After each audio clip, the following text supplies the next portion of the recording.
Vimos ontem que o amor é que nos preserva da idolatria. Veja o texto de 1 Coríntios 8, de 1 a 3. Paulo está falando que o conhecimento, ele estava se referindo ao conhecimento sobre as comidas oferecidas aos ídolos, traz orgulho, enquanto o amor fortalece. Quem ama a Deus é conhecido por ele. 1 Coríntios 10, 24. Não se preocupe com seu próprio bem, mas com o bem dos outros. Outra versão deste mesmo verso diz assim: ninguém busca o seu próprio interesse, e sim o interesse do seu próximo.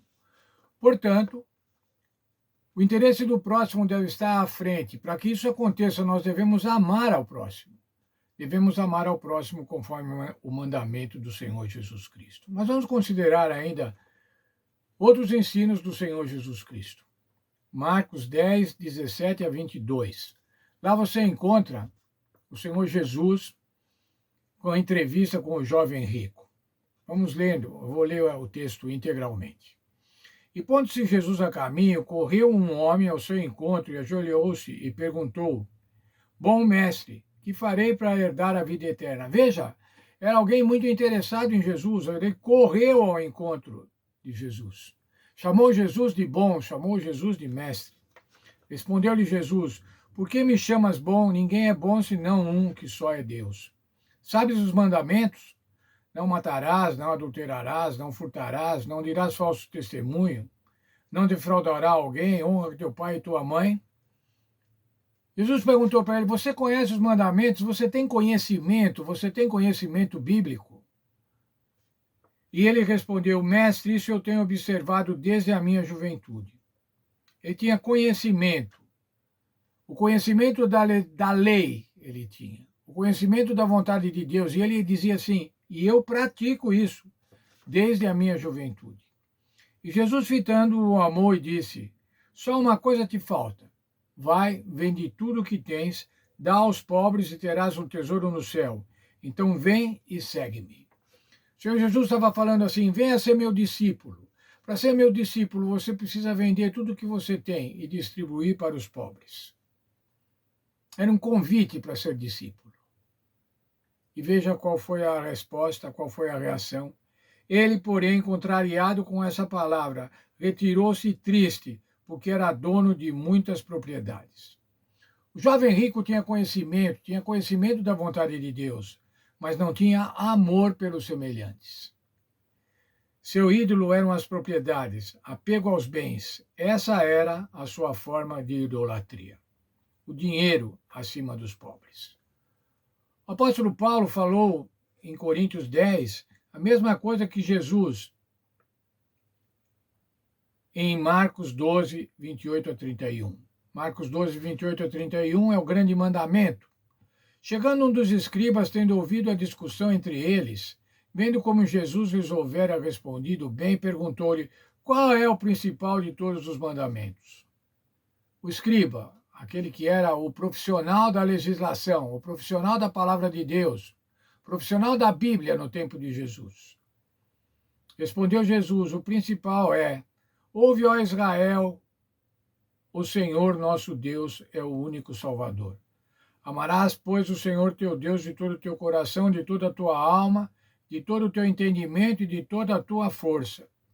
E o segundo mandamento: amarás o teu próximo como a ti mesmo. Amor a Deus e amor ao próximo nos livra da idolatria. Seguindo o ensino de Jesus, Paulo indica que o princípio de amar a Deus sobre todas as coisas e ao próximo como a si mesmo deve ser aplicado às situações hipotéticas que ele menciona em 1 Coríntios 10, 27 a 38. 1 Coríntios 10, 27 a 38, Paulo estava falando sobre a consciência dos fracos, não ferir a consciência dos fracos. O assunto eram as comidas oferecidas aos ídolos, e principalmente era abdicar ao direito por amor ao semelhante.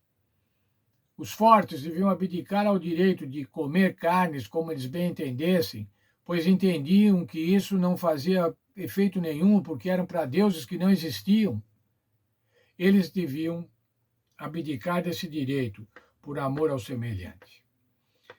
Assim, mesmo o que é lícito não pode ser não proveitoso ou edificante. se ofende a consciência de alguém. Esse princípio é magistralmente resumido nas palavras: façam tudo para a glória de Deus. Ao dizer que tudo deve ser feito para a glória de Deus, Paulo mostra que a idolatria assume as mais variadas formas. Qualquer coisa que usurpe a glória que pertence somente a Deus é uma forma de idolatria. Qualquer coisa que nós coloquemos no lugar de Deus, que esconda a glória de Deus, é idolatria. Na conclusão do capítulo 8 a 10 de Coríntios, Paulo afirma que não buscava seus próprios interesses, mas o de muitos para que fossem salvos. 1 Coríntios 10, 33.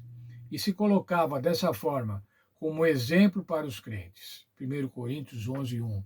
Sede meus imitadores como eu sou de Cristo. Eu gosto muito desse verso, irmãos. Porque esse verso diz assim: vocês devem ser meus imitadores, porque eu sou imitador de Cristo. E se vocês forem meus imitadores, vocês também serão imitadores de Cristo. É isso que Paulo estava querendo dizer. Eu quero que vocês sejam imitadores de Cristo.